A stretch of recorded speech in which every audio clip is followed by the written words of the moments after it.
จนบางที่เนี่ยแทบสิลืมไปเลยว่ามีน้องมังกรอยู่ด้วยเท่าที่ผู้บ่าวผู้เฮ็ดนำนะ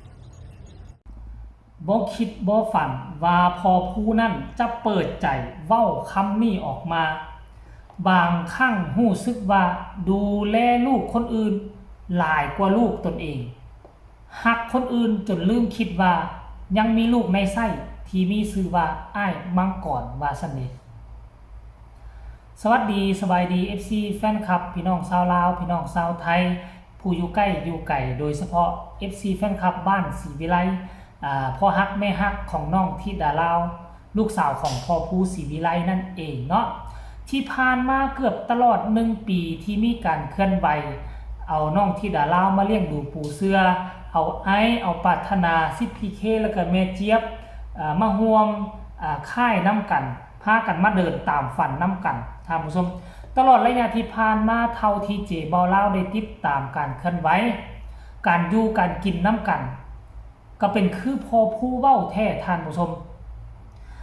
ในมือนี้พอผู้ได้ออกมาเปิดประเด็นความในใจของเพิ่นเนาะบางครั้งบางคราวแม่นบ่เราใช้ชีวิตอยู่กับศิลปินหลายกว่ามังกรโดยซ้ำไปได้ไปคอนเสิร์ตไปลาวไปเลาะหั่นเลาะนี่ส่วนใหญ่แล้วจะอยู่กับการไปคอนเสิร์ตแล้วก็กับลาวซึ่งอ้ายมังกรบ่ค่อยได้อยู่กับพ่อบ่ค่อยได้อยู่กับแม่อีหลีได้ท่านผู้ชมตั้งแต่ค่อยติดตามมามันเป็นแบบนั้นเนาะแล้วเป็นหยังจึงเป็นแบบนี้ท่านผู้ชมอันนี้มันหมายความว่าจังได๋พวกเจ้าฮู้บ่มันบ่งบอกถึงการดูแลใส่ใจหลายคนนี่จะฮักลูกตัวเองหลายกว่าจะฮักลูกจะดูแลลูกตนเองต้องมาทีหนึ่งสำหรับลูกน้องหรือว่าลูกวงคอยมาตามหลังแต่กงกันข้ามกับพ่อผู้ศรีวิไลกับดูแลน้องๆลูกๆเต้าๆเรานี่ให้เวลาลูกๆเต้าๆเรานี่หลายกว่าอ้ายมังกรแต่เว้าแบบนี้บ่หมายความว่าผู้ศรีวิไลบ่ฮักลูกชายที่มีชื่อว่ามังกรผู้ศรีวิไลบ่ได้เอาใจใส่ลูกชายที่ชื่อว่ามังกรบ่ได้คิดแบบนั้นอันที่1ค่อยตั้งข้อสังเกตแบบนี้เนาะอันที่1มังกรนี่นะแนวใดก็ตัดขาดกันบ่ได้พอผู้แม่เพิ่งแนวใดก็บ่ทิ่มบ่ปะบ่ไล่แน่นอนเพราะเป็นลูกในสายเลือดอันที่2อ้ายมังกรเป็นคนไทยอยู่บนใดก็ได้แบบสะดวกสบายที่สุดซึ่งแตกต่างจากเป็นคนไทยอยู่บนใดก็ได้และเป็นคนในครอบครัวซึ่งแตกต่างจากน้องธิดาลาวปากเจี๊ยบไอเคกลุ่มคนเรานี่บางคนก็สิเป็นคนไทยอยู่แต่ว่าก็ในฐานะเป็นคนที่มาอยู่มากินมานอนเป็นคนที่นอกบ้านคันสิเว้าก็ได้มีแต่น้องธิดาลาวคนเดียวอาจจะเป็นคนในบ้านอีกคนนึงมันก็เลยเฮ็ดให้พอผู้ศรีวิไลรู้สึกไปซุ่มพละกำลังเทคแคร์กลุ่มคนเรานี่บ่อยากให้ขาดตกบกพร่องบ่อยากให้เขามีความน้อยเนื้อต่ำใจว่าตนเองเป็นคนนอกตนเองบ่ได้เป็นคนในบ้านจึงเอาเวลาไปเทคแคร์กลุ่มคนเรานี่หลายกว่าการเทคแคร์ไอ้มังกรแต่ถามว่าเราฮักมังกรบ่สุดในชีวิตเนาะแต่ว่าเข้าใจสถานะเข้าใจสถานการณ์ซุมเจ้าเข้าใจสถานการณ์บ่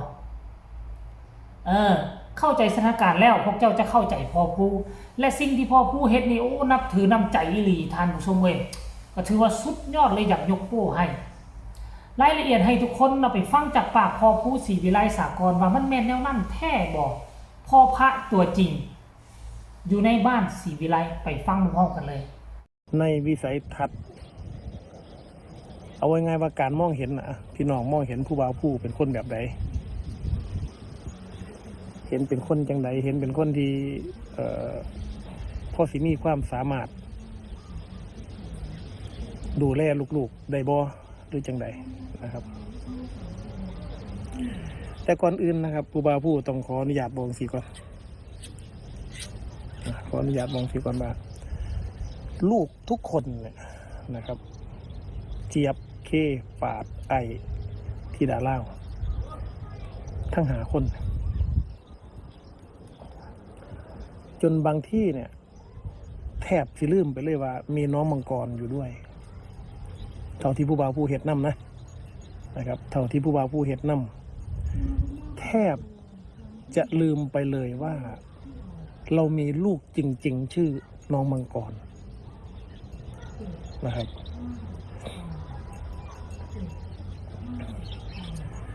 มีลูกจริงๆชื่อว่าน้องมังกรนะครับ แต่ว่าก็เอาละผู้ว่าผู้กับบ่ได้มองขามนะครับบ่ได้มองขามว่ามังกรไม่ใช่ลูก หรือว่ามังกรอยู่นอกสายตาหรือว่ารักใครมากกว่าใครนะอันดับแรกเลยคือให้พี่น้องมองไว้ก่อนว่า แม้แต่ลูกตัวเองแท้ๆเนี่ยลูกในไส้ของตัวเองแท้ๆเนี่ยยังมีความรู้สึกว่าเรายังดูแลเขาน้อยไปกลับเป็นลูกคนอื่นซะอีกเป็นคนอื่นซะอีกผู้ว่าผู้ขออนุญาตใส่เข้ามาคนอื่นด้วยนะครับขออนุญาตใส่เข้ามาคนอื่นเพราะว่าทุกคนเข้ามาอยู่ที่นี่เนี่ยเขามาเพราะเขามีสิ่งที่เขาอยากจะได้เขามีสิ่งที่เขาอยากจะเป็นเขาอยากจะทำเขาอยากจะเดินตามความฝันของตัวเองนะครับแต่น้องมังกรเนี่ยอยู่ที่นี่เพราะสายเลือดอันนี้คือแยกประเด็นก่อนเนาะอันดับแรกนะฮะแยกประเด็นเพราะว่า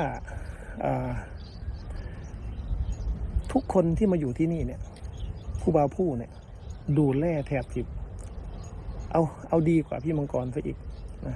พี่มังกรเนี่ยอยู่บ้านเนี่ยกินข้าวกับปลาแดกกับเกลือกับปลาร้าน้องก็กินนะแต่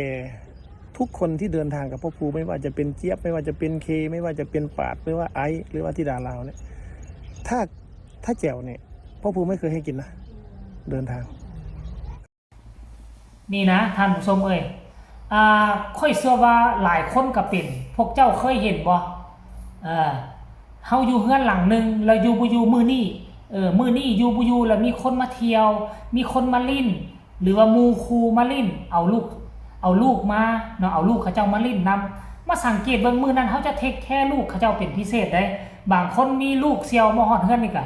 ถึงขั้นจกเงินเอาให้เอาหม้อไปซื้อขนมไปซื้อของต้อนเด้อแล้วลูกตัวเองก็บ่ได้ให้มื้อนั้นคือเป็นมื้อพิเศษที่จะต้องเทคแคร์ดนๆนานๆเขาจะมาหยามเฮาเทื่อนึงเป็นลักษณะแบบนี้นะค่อยอธิบายเนาะก็หวังว่าหลายคนจะเข้าใจ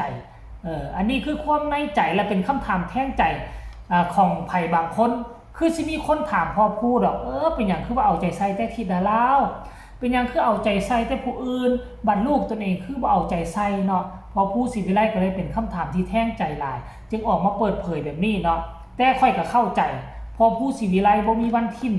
ลูกชายตนเองเป็นอันขาดแน่นอนเนาะแต่ว่าคำถามแบบนี้ก็ถามว่าดีบ่ก็ดีอยู่แต่ถามว่าบ่ดีก็คือว่าบ่ดีมันเป็นคำถามที่เฮ็ดให้คันผู้ได้ฟังแล้วมันก็สิรู้สึกน้อยเนื้อต่ำใจได้เป็นต้นมันอ้ายมังกรคันถ้าได้ฟังเนาะรู้สึกน้อยเนื้อต่ำใจ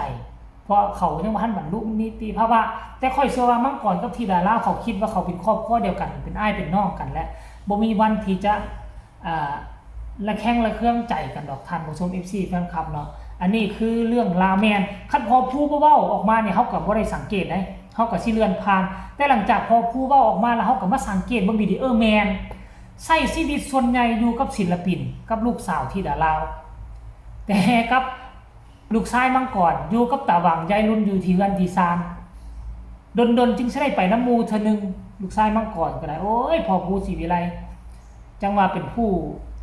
ดับผู้ดีเป็นผู้มีคุณธรรมก็หวังว่าอนาคตภายภาคหน้าขออย่าให้เจ็บอย่าจนขอให้ร่ำให้รวยถูกหวยเบอร์ใหญ่กันแล้วกันเด้อพอผู้ศิวิไลสำหรับแบบนี้สำหรับคลิปนี้ก็ขอฝากเอาไว้สำนี้เด้อทุกคนฝากกดไลค์กดแชร์พ่อกันใหม่ในคลิปหน้าเว้าหลายลิ้นพันกันแล้วสบายดี